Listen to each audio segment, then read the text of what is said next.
สบายดีจ้ะพี่น้องกลับมาแต่หาหน่อไม้จ้าเพื่อนก็เงียบเหงาแล้วครับพี่พายุเขาก็แจไปทำไผ่ปะไปในต่วนปะลงไปจอด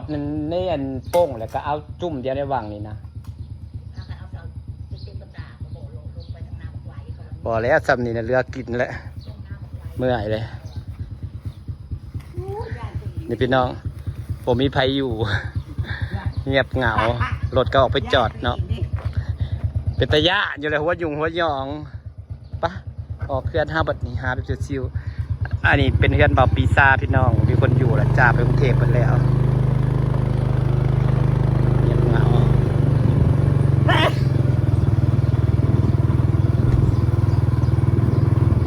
เส้นได้บัดจ้าหากมาทานน้ำไม้ไม่เมื่อยเส้นได้บัดจ้าล่าสุดคนหาน้ำไม้กับยานเจ้าของเองเลยพี่น้องหัวหยุ่งปานนี่เอาเผือกก็ได้จะได้สตอใช่ไหมจะสตอปกติก็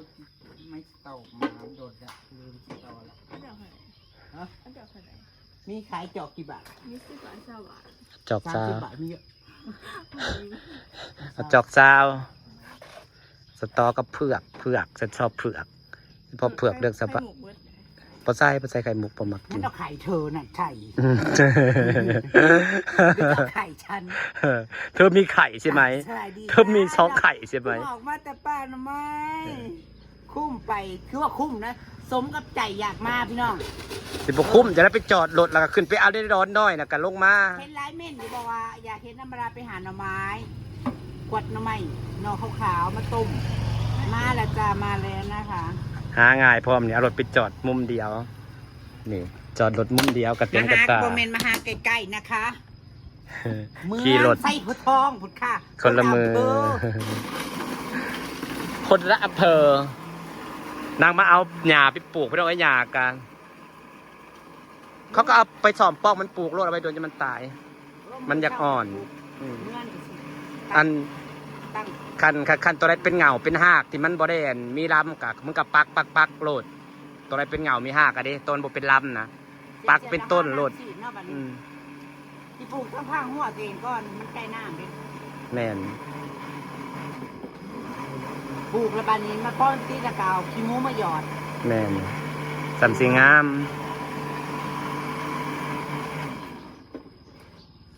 แบบมันงามแล้วก็บ่ต้องไปใส่ไก่พี่น้องดอนเดียวก็กินเบิดปีสำงัว2 โตนะปัญญานี่มันวิตามินมันสูงอยู่แล้วกับมันก็งามมันต้นใหญ่ฮักบ่กี่ต้นกา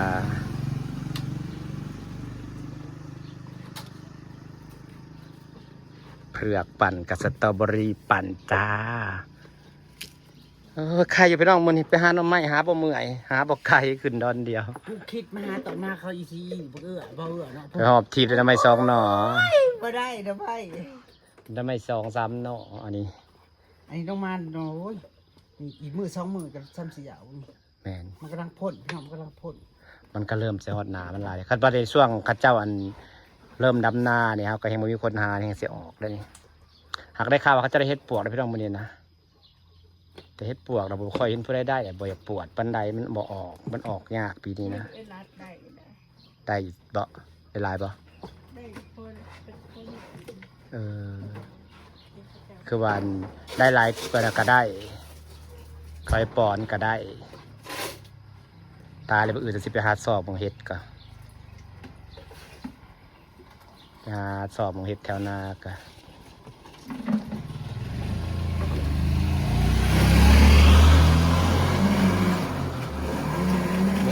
ไปหาสองบางเห็ดแถวนา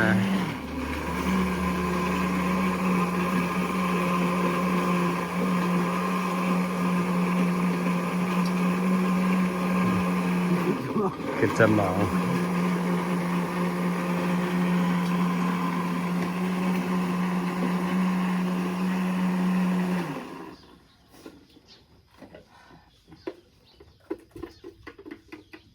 เตรียมเมื่อพี่น้อง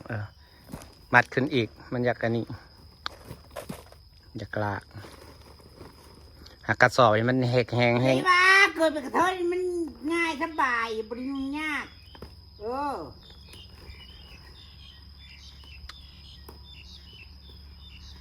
อย่าเฮ็ดเก็บได้ เฮ็ดได้ซะบ่มีครอบครัวบ่มีอันบ่มีผัวมีลูกพาหากะผู้เดียวก็แล่นฉะนั้นหวันไหวอยากได้ อยากมีนั่นมีนี่ปาน FC ยังว่าอยู่พลาดอยู่บ้านแบบทำบ้านเหมือนกับเป็นครอบครัวใหญ่เลยที่จริงนางอยู่คนเดียวทำไปเลยนะเธอเป็นนางเก่งนะคือเมธพี่น้อง เขาก็ชื่อว่า บ้านเหมือนแบบว่าเขาอยู่หลายคนนะจะเขาอยู่เป็นครอบครัวใหญ่ เขาก็สิคิดเลยเนาะ บอกไปว่าประมาณความหมายเขาว่าแบบว่าเห็ดทุกอย่างคือเป็นครอบครัวใหญ่เห็นนะแบบว่าปลูกมีทุกอย่างเห็ดตัวคือแบบเป็นครอบครัวใหญ่ที่ได้บางคนปากซ้ำปากผู้เดียวน่ะอยู่จะได้ก็อยู่กินได้นะเฮ้ยบ่จะเป็นต้องไปปลูกพังอยังให้ร้ายบ่ต้องแบบอยังหันนาบ่ต้องเห็ดให้มันแบบยิ่งใหญ่เห็ดอะไรอย่างบ่ต้องไปดิ้นรนปลูกนั่นเห็ดนี่แบบว่าเขาปากเดียวอยังก็ได้เห็นเด้บอกว่ามันเป็นครอบครัวใหญ่เห็นเด้ตัวใดต้นมันเป็นป้องเขากะหักป้องปลูกแต่มันเป็นแบบพอได้เป็นป้องเขากะเสียบคาต้นมันโลดมันจะมีต้นพวกต้นสันๆนะพี่น้องเสียบคาหักมันโลดอย่างบดติดก็ให้ได้ติดส่วนหนึ่งก็พอได้ให้แบบแล้วเขาจังขยายพันธุ์ไปเอง เนาะมันติดเชิดครึ่งนึงซะ เขาก็ขยายพันธุ์ไปเรื่อยๆเด้แบบมันครับพอเขาดูแลเองครับปลายมันใหญ่เป็นบ้องเขาก็จังเขาหักขอนไปปักเรื่อยๆเห็นบ่มันหมักไปว่าออกเป็นขอเลยออกเป็นหักกันนะเฮ้ยที่ครับเบิ่งกอของเขาเจ้ากันนะเขาก็เอาไปเสียบต่อไปแล้วก็ ที่นั่งเลือกตัดตะกร้อทับไว้ แมน ตื่นมาแล้วก็เสียบ ถ้าฝนตกลงมาอย่างก็ดีดินเนี่ยดินเปียกๆดินชุ่มๆเนาะ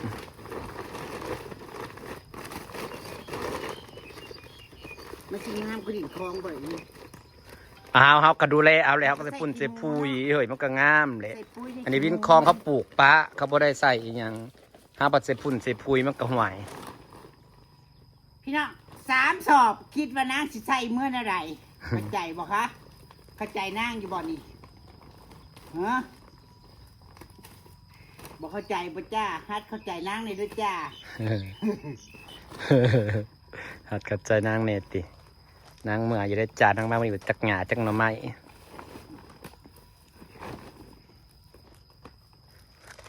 ต้นนั้นต้นนั้น ไป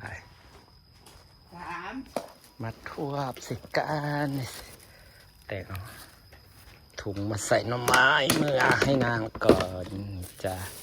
ทำไม นี่ ฮะ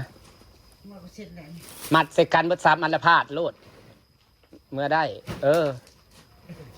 มันจังสูงเฮ้ยแล้วก็เอาเต็งลงเอาเสือกพางนะมัดกระสอบใส่กับไอ้ข้านจับนะเอาเสือกพางมาหยุดไว้แบบนี้ มันจังสูง เลิศ ใครจะมาเก่งเท่านั้นกับเธอจ้ะ เสือกพางให้เด็ดเสือกพางมันบักใหญ่โมเมนตีนี่เสือกขาวแดงนี่ ไม่ใช่เหรอ ครึ่งกันแต่ก็ต้องมัดนี่เอาเสือกขาวเดียวนี่มัด มาใส่ มัดใส่กับข้านจับหลุดทันเดนี่มัดใส่กับบอนเหยียบปีเดดึงจ่องใส่ข้านนะบ่มัดนะล่วงอีรีมันขี่ไปเรื่อยๆนะมัดโลดมัดให้มันแน่น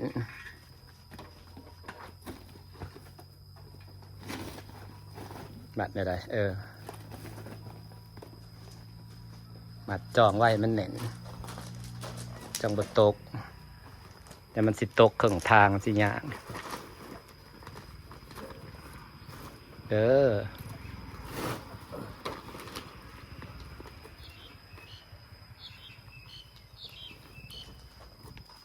ตึกกระ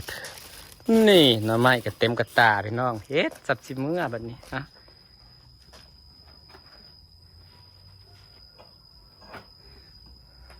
มันมีอะไรเก่งทับกระเทย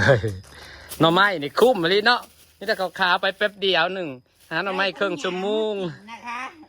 ได้หาเมื่อกินพร้อมได้หาเมื่อกินพร้อม นี่ยามมากินทั้งลูกทั้งเต้าอีกนะคะ บริเสียเงินจังพี่น้องว่าบางคนว่าโอ๊ยสั่งเอาก็ได้พี่น้องสั่งนี่มันก็โอ้จะไปสั่งอยู่ใส่สั่งก็เสียเงินหลายบาทเติบได้3 กระสอบนี่1,000 หยานี่เขาหมัดที่เป็นหมัดมาอาบอดมันฟรีนี่แหละตัวมันง่าย ไปหาชื่อหยาแล้วก็นายก็บอกนี่ นายมันน่ะเผื่อมันสิเกิดเถอะเอ้ยอีหลี ปลูกอันนี้นะแป๊บเดียวเห็นผลโลดในเสื้อรถนี่นะมันใหญ่ไว้หยาอันนี้นะเลิศตอนนี้30 โอ้ยจะเคยเนี่ยเอามือได้ซ้ำสอบเอามือได้ได้ก็ ที่โล่งๆมารถนี้หมัดแน่นแหละครับโล่งๆไปรถนี่สบาย